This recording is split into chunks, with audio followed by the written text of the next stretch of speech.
मध्य प्रदेश के पूर्व मुख्यमंत्री दिग्विजय सिंह का नीमच आगमन होना और प्रेस वार्ता उनकी होना, उस प्रेस वार्ता में जिन्होंने बात कही, उस बात को लेकर भारतीय जनता पार्टी में गर्माहट आ गई।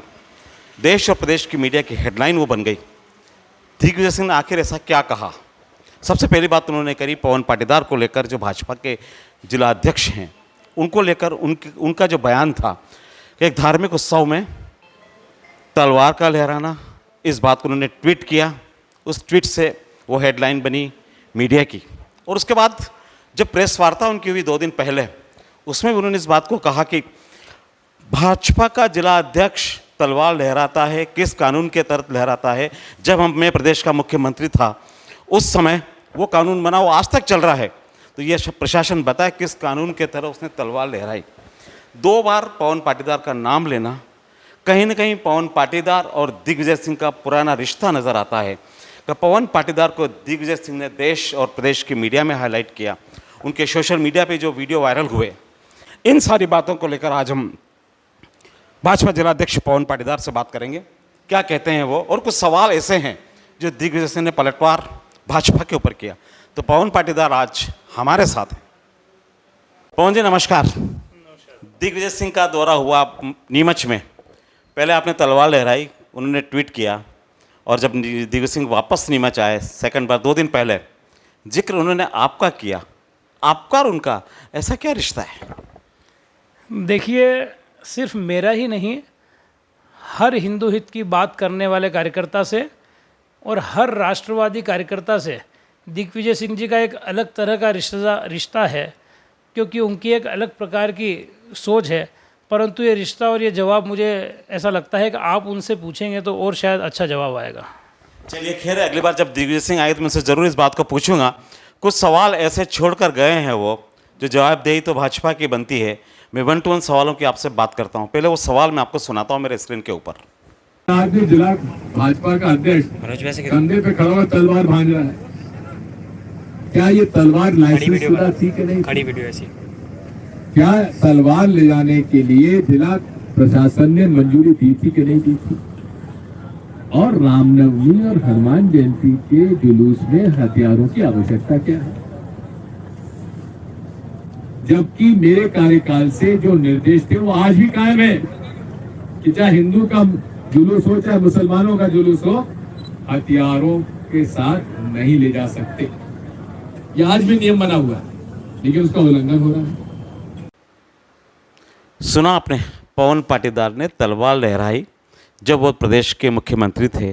नियम कानून ऐसे बने थे, वो कानून आज तक चल रहे हैं। देखिए, पवन पाटीदार ने तलवार लहराई, वो इतना बड़ा विषय नहीं है।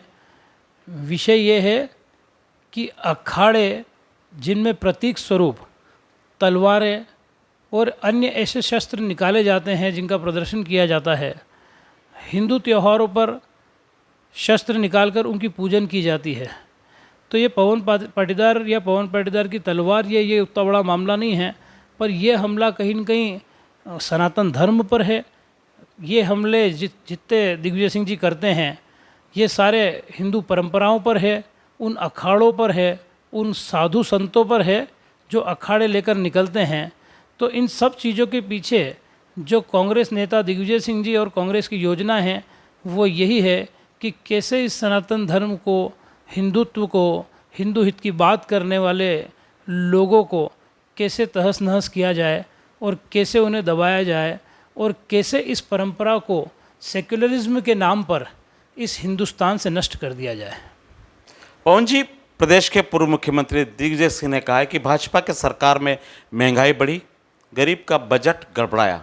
टीवी स्क्रीन पर मेरा वीडियो दिख रहा है, आप देखिए जरा इसको। मैं आपसे पूछना चाहता हूं, भाजपा के राज में महंगाई बढ़ी कि नहीं बढ़ी? आपके परिवार का बजट में परेशानी हुई कि नहीं? मैं आपसे पूछ रहा हूं, बताइए। जब महंगाई बढ़ी है तो गरीब पर संकट आया कि नहीं आया है? जब गरीब पर संकट आया है तो बेरोजगारी बढ़ी है, महंगाई बढ़ी है और गरीब के घर का बजट बिगड़ गया। देखिए, दिग्विजय सिंह जी और कांग्रेस के नेताओं के मुंह से बात शोभनीय नहीं लगती कि जो गरीबों के पक्ष की बात करे, गरीबों की बात करे और प्रश्न उस भारतीय जनता पार्टी पर खड़ा करे जिस भारतीय जनता पार्टी ने प्रधानमंत्री आवास के माध्यम से हर गरीब को छत मिले और उस पर बहुत तेज़ी से काम हो रहा है। जिस भारतीय जनता पार्टी ने अगर कोई बड़ी बीमारी में कोई गरीब परिवार और कोई गरीब व्यक्ति फंस जाए तो उसके लिए आयुष्मान कार्ड जैसी एक योजना भारतीय जनता पार्टी लेकर आई है।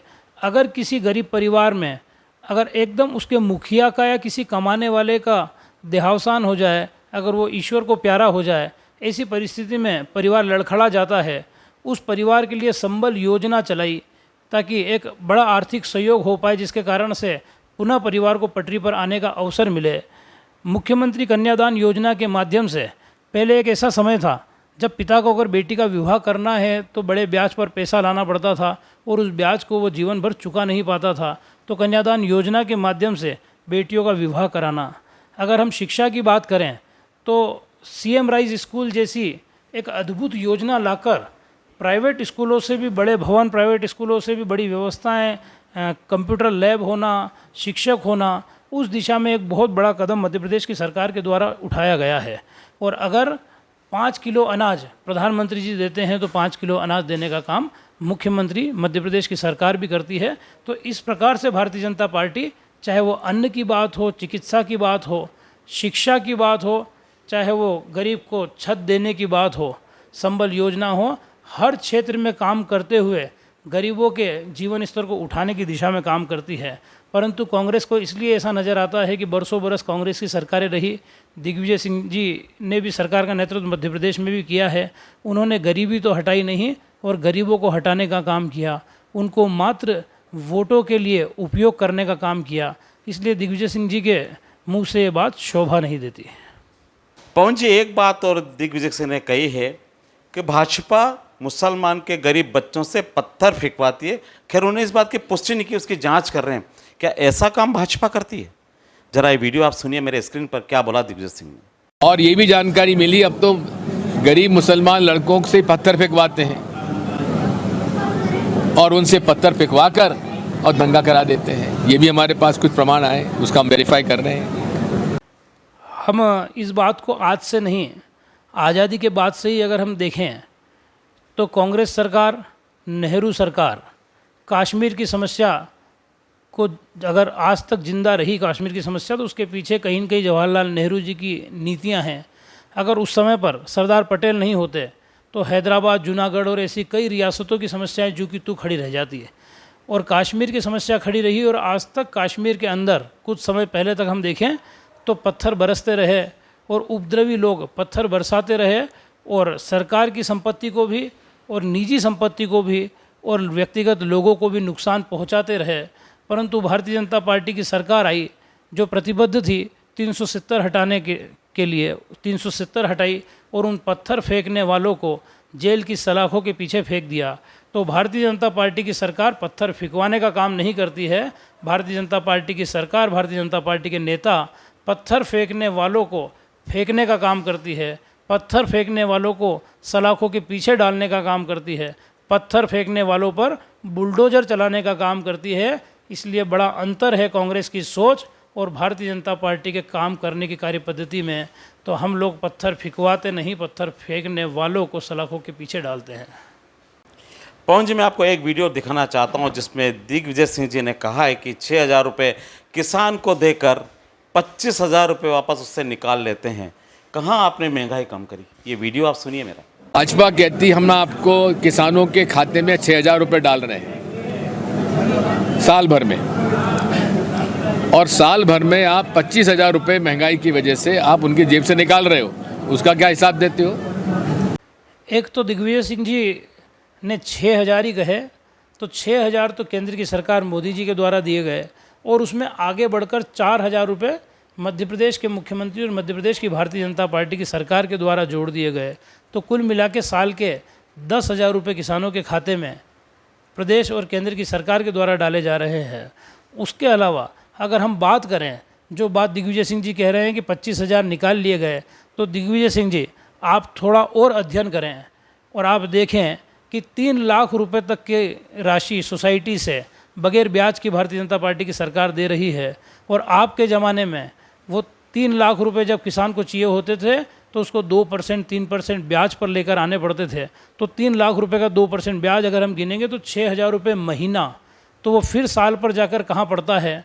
तो दिग्विजय सिंह जी जिनने न कभी कांग्रेस किसानों की परवाह करी, और कांग्रेस की सरकार जिसने किसानों को लड़ाने का काम किया और किसान आंदोलन भड़काने का काम किया, तो भारतीय जनता पार्टी की सरकार किसान हितैषी सरकार है। भारतीय जनता पार्टी की सरकार 24 घंटे गाँव में बिजली देने वाली सरकार है। भारतीय जनता पार्टी की सरकार 10 घंटे बिजली खेत के लिए देने वाली सरकार है। दिग्विजय सिंह जी की सरकार जब थी तब तार जरूर थे लेकिन उसमें करंट नहीं था, सड़कें जरूर थी लेकिन उसमें सिर्फ गड्ढे थे। और दिग्विजय सिंह जी ने कभी गांव और शहर के बीच का अंतर पटे ऐसी किसी भी योजना पर काम नहीं किया। कांग्रेस की किसी सरकार ने आने वाली दिशा में देश किस तरफ जाएगा उस पर कभी काम नहीं किया। तो मुझे लगता है कि दिग्विजय सिंह जी को और ठीक से अध्ययन करना चाहिए। दिग्विजय सिंह जी को सिवाय बतौलीबाजी करने के सकारात्मक दिशा में और पॉजिटिव दिशा में क्या किसानों के लिए और अन्य वर्ग के लिए हो सकता है, उस दिशा में सोचने की आवश्यकता है। ये थे हमारे साथ नीमच जिले के जिलाध्यक्ष पवन पाटीदार, जिनसे हमने बहुत स्पष्ट शब्दों में पूछा आपका और दिग्विजय सिंह का क्या रिश्ता है। बड़ा घुमा के उन्होंने मुझे जवाब दिया और वो सवाल मेरे पर डाल दिया कि आप स्वयं पूछे कि हमारा उनका क्या रिश्ता है।